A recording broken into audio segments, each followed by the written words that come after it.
ठिकाणी 3 उमेदवारांचा प्रचार करण्यात या ठिकाणी आलो। पुणे शहराचे असणारे उमेदवार अनिल जाधव, बारामती मतदारसंघातील असणारे उमेदवार नवनाथ पडळकर आणि शिरूर मतदारसंघातील उमेदवार आव्हाड या तिघांची असणारी आज जाहीर सभा आपण या ठिकाणी घेतोय। शेवटची सभा आहे। 6 वाजता इलेक्शन बंद, प्रचार बंद होईल आणि मग 2 पक्षांचा नोटांचा प्रचार सुरू आहे।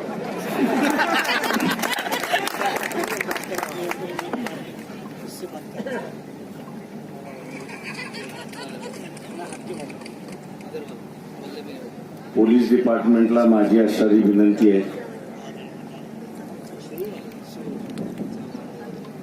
जेवढे वाटप होणार आहेत ते सगळ्यावरती धाड मारा, सरकारी जमा करू नका, गोरगरिबाला वाटू नका।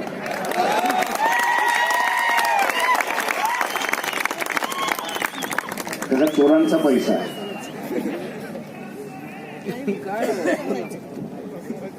हा चोरांचा पैसा आपल्याकडूनच चोरला।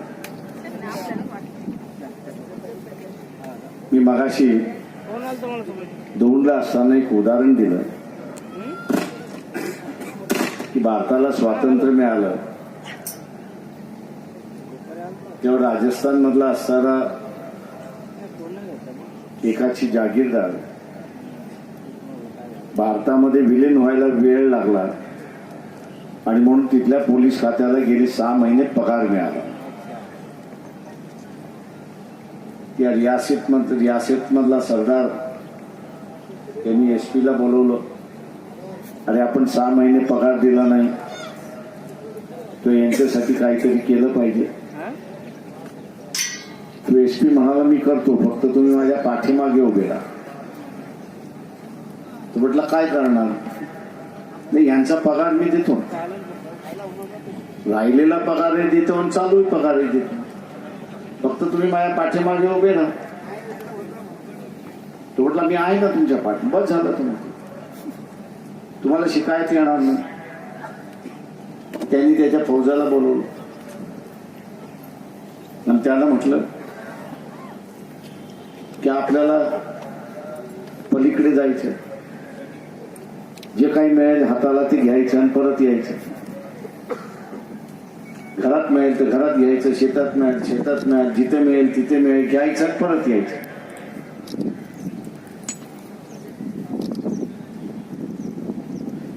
त्याचा हा कार्यक्रम 3 महिने चालत राहील।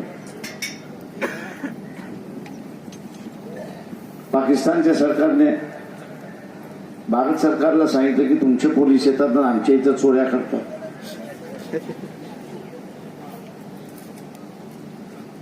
त्या एसपीला पंजाब आणि हरियाणा असेंब्लीमध्ये बोलवून येतात।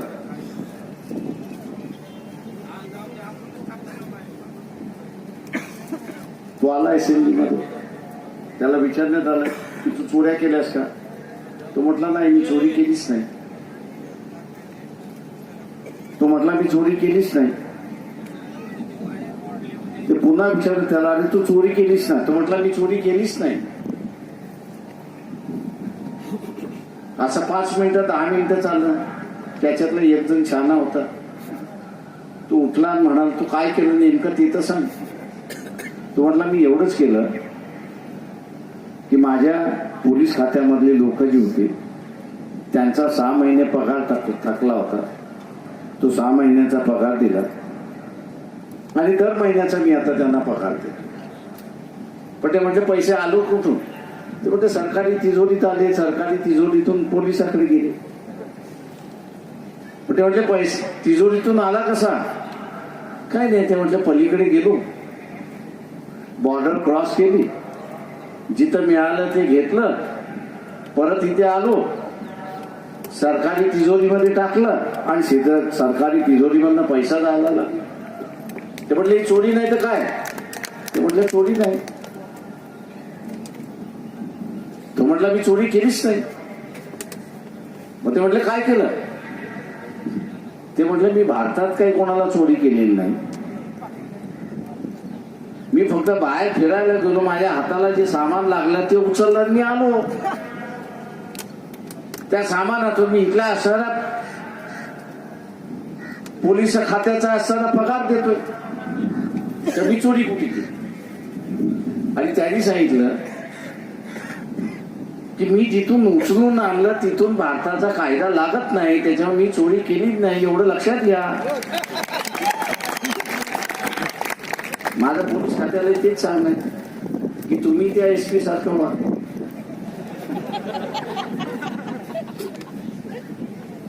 तुम्ही काही चोरी करणार नाही, कारण त्याला पैसा वाटण्याचा अधिकार दिलेलाच नाही. इलेक्शन मध्ये पैसा वाटप करण्याचा अधिकार दिलेलाच नाही. त्याच्यामुळे उद्या तुम्ही त्याच्याकडून काढून घेतलं तर तुम्ही गैर केले असं मी म्हणणार नाही. उलट तुम्ही कायदेशीर केलं की तो वाटप करणार होता, त्याचं वाटप तुम्ही थांबवलं आणि लोकांना असताना एक रस्ता दाखवला, एवढंच माझं म्हणणं आहे. 1-2 कोटी नाही खर्च होणार आहेत म्हणून मला सांगण्यात आलं. 100 कोटी वाटप झाल्या होणार आहे. 100 कोटी वाटप होणार आहे. मी हा वाटप करणाऱ्या उमेदवारांना म्हणतो, अरे बाबा तुम्ही वाटप काय करताय? पोलीस वेलफेअर फंडाला देऊन मोकळं व्हा, लोकांना ज्याला निवडून द्यायचे त्याला निवडून देतील.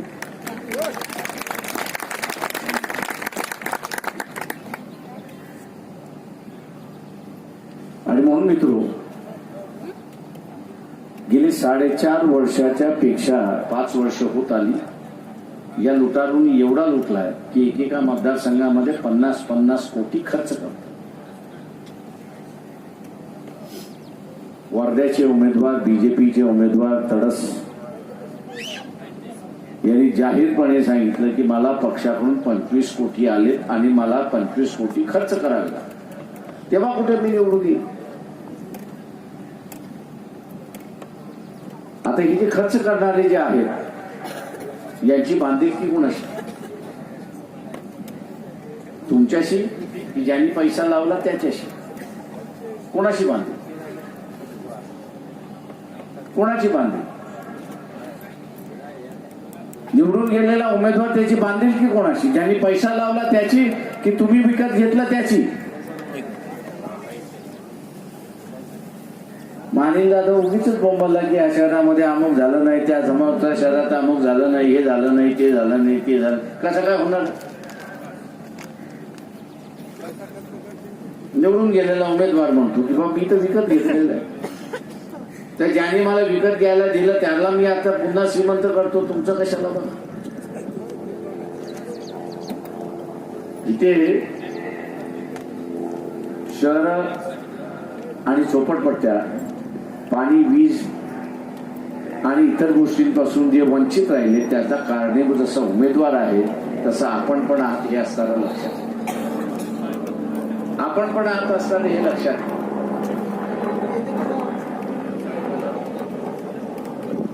एक दिवसाची दिवाळी होती, मान्य आहे,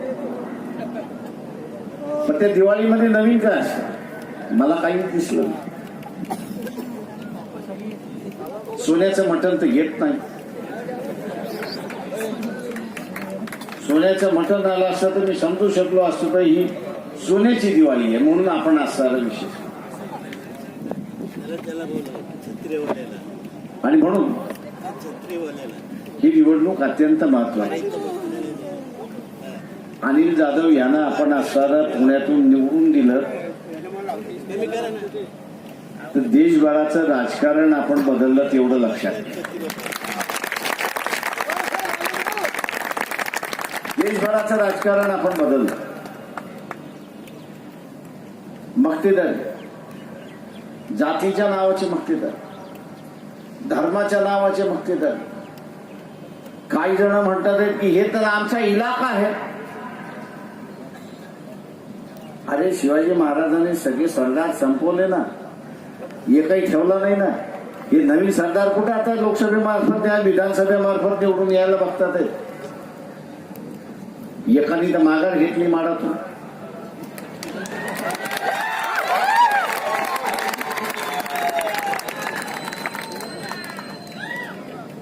माघार घेतली.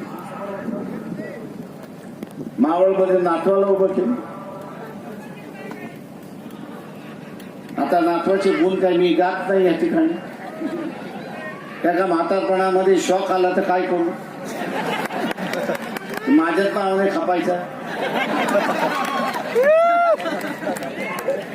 त्याच्यामुळे नातवाचे गुण मी काही सांगत नाही.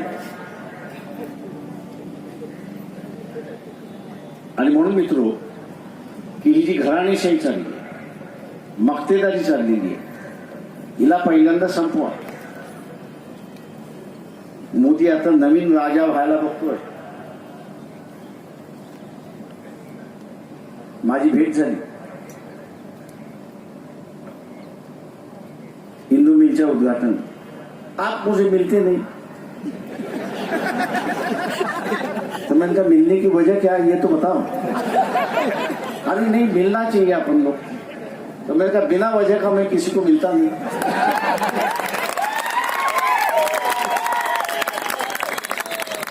त्यांनी अनेक जणांना सांगितलं अरे सगळे येऊन गेले पण हा येऊन गेला नाही. मोदी मी तुला सरळ 23 मे नंतर भेटेन एवढं निश्चितपणे सांग.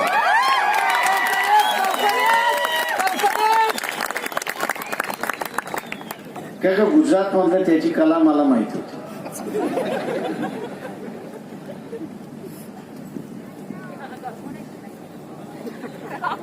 गुजरात मध्ये एक मिठाचा डोंगर आहे. जे आपण समुद्राचं पाणी घेतो ते सुकवतो आणि त्याच्यातून मीठ तयार.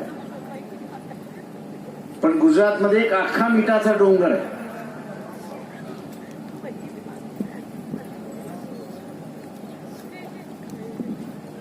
की ज्याला मागच्या कुठल्याही सरकारने त्याची मायनिंग लिस्ट दिली नाही. ती दिली नाही याचं कारण एकच होतं की समुद्रातलं ज्या दिवशी मीठ व्हायला बंद होईल त्यावेळेस या डोंगरातलं मीठ आपल्याला लोकांना देता येईल. नरेंद्र मोदी तुम्ही हे सांगा की हा मिठाचा डोंगर तुम्ही कोणाला दिला, कशासाठी दिला, कारण काय होतं.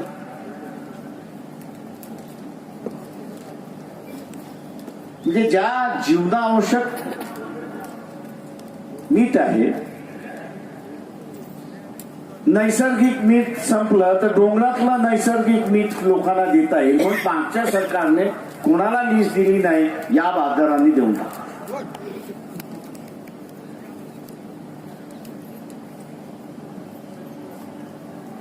या बहादरांनी देऊन टाक. बाबा का दिली हे तर आम्हाला पहिल्यांदा सांग. मिठाचा तुटवडा असता आणि दिली असती तर आपण समजू शकलो असतो. मिठाचा अजून तुटवडा नाही आणि तरीही देऊन टाकली. ज्याला दिली आहे तो मीठ काढतोय आणि परदेशी पाठवतोय अशी असणारी परिस्थिती. म्हणजे देशाची संपत्ती कोडी माल भावाने कोण विकत असेल तर नरेंद्र मोदी हे असताना विकतात आहे हे लक्षात घ्या. कोडी माल भावाने विकतात आहे.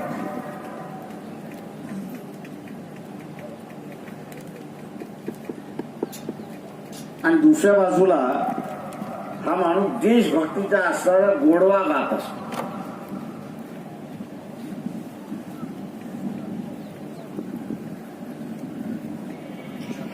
देशभक्तीचा गोडवा गात असतो. आणि तिसऱ्या बाजूला असणारा अमित शहा सांगतोय की 2024 पर्यंत आम्ही फक्त इथला हिंदू, शीख आणि बौद्ध यालाच ठेवू. उरलेल्यांचं बाबा काय करणार आहेस ते सांग, जैनांचं काय करणार ते सांग, इथल्या ज्यूचं काय करणार ते सांग, इथल्या ख्रिश्चनांचं काय करणार ते सांग, इथल्या मुसलमानांचं काय करणार हे सांग. यांची काही कत्तल करणार आहेस का की यांना देशातून हाकलणार आहेस. आणि तुम्हाला हाकलायचा अधिकार दिला कोणी? आणि तुम्हाला कत्तल देण्याचा अधिकार दिला कोणी? काश्मीर मधले 2.5 जिल्हे गेले 20 वर्ष तुम्हाला सांभाळता आली नाही. काश्मीरचे 2.5 जिल्हे तुम्हाला 20 वर्ष सांभाळता आली नाही, तर या देशामधली 18% लोकांना तुम्ही असताना बेदखल करायला निघालेला आहात. या देशामध्ये आराघात माजवणारा कोण असेल तर अमित शहा आणि नरेंद्र मोदी आहे, हे आपण असताना लक्षात घ्या.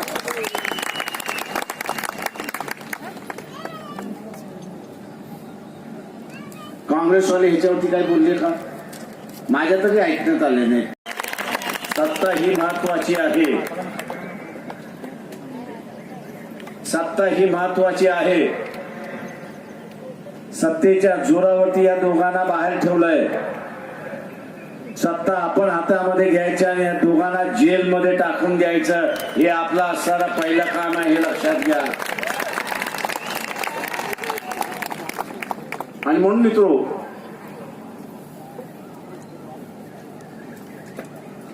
की आजची ही जी परिस्थिती आहे ही भयानक आहे. काँग्रेसवाले जे आहेत ते 10वी नापास डॉक्टरच्या हातात आहे. मोदी हा डिग्री होल्डर नाही, 10वी पास नापास आहे. त्याची बदनामी केली म्हणून त्यांनी माझ्यावरती बदनामीचा दावा ठोकावा. मी त्याची वाट बघतोय.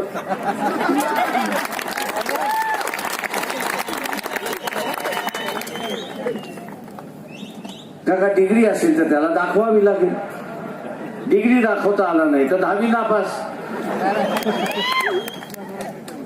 तेव्हा हा 10वी पास नापास डॉक्टर काय म्हणतो काँग्रेसवाल्यांना? मी 10वी पास नापास आहे पण डॉक्टर आहे, एवढं लक्षात घ्या. तुम्ही मला तुमचं ऑपरेशन करायला लावू नका. का 10वी नापास डॉक्टर काय करतो हे तुम्हाला माहिती आहे. तो ऑपरेशन तर करतो पण त्याला अल्लाह प्यारा करतो, हे सुद्धा लक्षात घ्या. तेव्हा अल्लाह प्यारा व्हायचं नसेल तर मी सांगतो तसं वागा. आणि म्हणून काँग्रेसची देशभरामध्ये कोणाबरोबर युती झाली नाही अशी असणारी परिस्थिती आहे. देशभरामध्ये कोणाची युती झाली नाही अशी असणारी परिस्थिती आहे. आज मी काँग्रेसवाल्यांनाही आवाहन करतोय की मला हळूहळू फोन करता, आम्ही मदत करतोय. आता मी त्यांना म्हणतो उघड उघड मदत करा. काँग्रेसवाल्यांमध्ये फार मोठी चीड आहे आणि विशेष करून गांधीवादी काँग्रेस आहे त्याच्यामध्ये फार मोठी चीड आहे. महात्मा गांधींना आपल्यातून जाऊन बरीच वर्ष आणि आजही त्या महात्मा गांधीच्या पुतळ्याला 2 गोळ्या घातल्या जातात अशी परिस्थिती. ही मानसिकता कायम आहे. गोळ्या घालण्याची मानसिकता कायम आहे. आणि हाच काँग्रेसवाला म्हणतोय प्रकाशराव आमच्या काँग्रेसला वाचवा, आमच्या काँग्रेसला वाचवा. ती धर्मवादी व्हायला लागली, ती सेक्युलरवाद सोडायला लागली. मी त्यांना म्हणालो की आम्ही तुमच्याबरोबर भांडू, 2 हात करून मारूही तुम्हाला आम्ही, पण याचा अर्थ आम्ही बीजेपीकडे कधी जाणार नाही, एवढं लक्षात घ्या. त्या काँग्रेसवाल्यांना म्हणालो की पुन्हा काँग्रेस सेक्युलर करायचं असेल तर अनिल जाधव यांना मतदान करा आणि मोकळा व्हा. अनेक जणांनी शब्द दिला की आम्ही करतो प्रकाशराव, काळजी करू नका. त्या इथला असणारा महात्मा गांधीला 70 वर्षानंतर 80 वर्षानंतर गोळा घालणारी जमात विचारसरणी अजून जिवंत असेल आणि ती सत्तेवरती यायला मागत असेल तर आम्ही तिला सत्तेवरती येऊ देणार नाही. एक वेळ आम्ही पंजाला मतदान करणार नाही, यावेळेस आम्ही कपबशीला मतदान करू असं जाहीरपणे ते सांगितलं.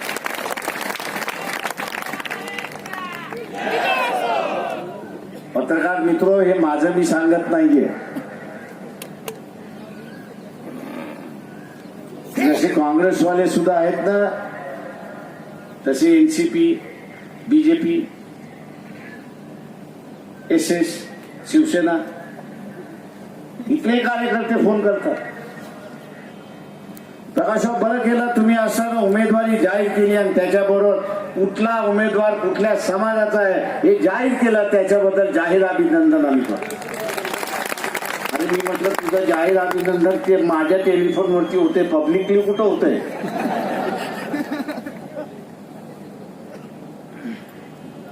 तू ऐकतोय सर, मी ऐकतोय, जाहीर कुठे झालं? तू म्हटलं तुम्हाला जाहीर करतो, एवढंच फक्त माझं पब्लिक झालं.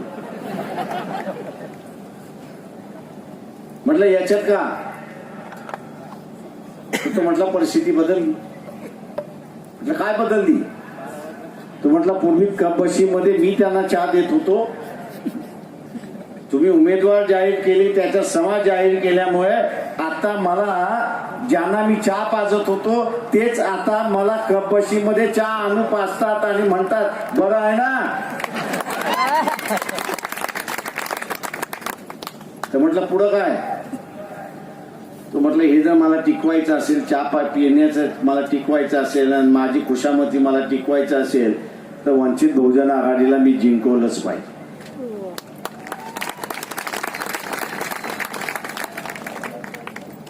आणि म्हणून इतर पक्षांना कळत नाही काय चाललंय हे. हा आपला झेंडा घेऊन येतोय, पण तोंडांनी असताना वंचित आघाडी करत बसलाय. मनाने विचाराने अनेक जणांनी हे कबूल केलंय की आम्ही आमच्या पक्षात सुद्धा वंचित आहोत, आमच्या पक्षात सुद्धा घराणेशाही आहे, आमच्या पक्षात सुद्धा कुटुंबशाही आहे आणि वंचित बहुजन आघाडीमुळे ही कुटुंबशाही घराणेशाही संपेल आणि म्हणून तो आनंद व्यक्त करतो हे आपण लक्षात घ्या.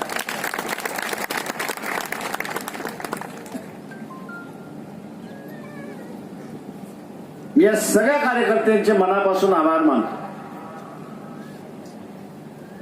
मी आभार याच्यासाठी मानतो त्यांनी ओळखलं की या देशामध्ये लोकशाही रुजायची असेल, या देशामधली लोकशाही फुलवायची असेल तर ही लोकशाही कुटुंबांमध्ये काही झालेली आहे, घराणेशाहीमध्ये काही झालेली आहे, तिला मुक्तता दिली तरच इथली लोकशाही फुलू शकते आणि सामान्य माणसाचा प्रश्न सुटू शकतो. मला एक जणांनी तो सांगितलं, प्रकाशराव मी पक्ष तर सोडणार नाही, पण या निवडणुकीमध्ये तुमचाच प्रचार कर. आणि म्हटलं तुला तिकीट देणार नाही, ते म्हटले त्यांचा बापही मला तिकीट देते. म्हटलं का? का कुटुंबशाहीला तुम्ही आग लावताय आणि मी तिला असं आता तेल ओतत बसलेलो आहे.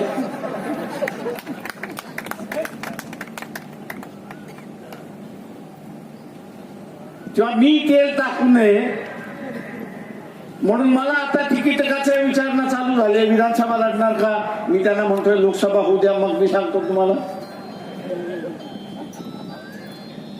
आणि म्हणून मित्रो, अनिल जाधव, नवनाथ पडळकर आणि त्याच्याच बरोबर ओवाळ या तिघांनाही आपल्याला प्रचंड मताने विजयी करायचा आहे. या तिन्ही उमेदवारांची निशाणी, या तिन्ही उमेदवारांची निशाणी, या तिन्ही उमेदवारांची निशाणी, या तिन्ही उमेदवारांची निशाणी या कपबशी समोर बटन दाबून आपण या सगळ्यांना विजयी करा हे आवाहन मी आपल्याला करतो आणि थांबतो.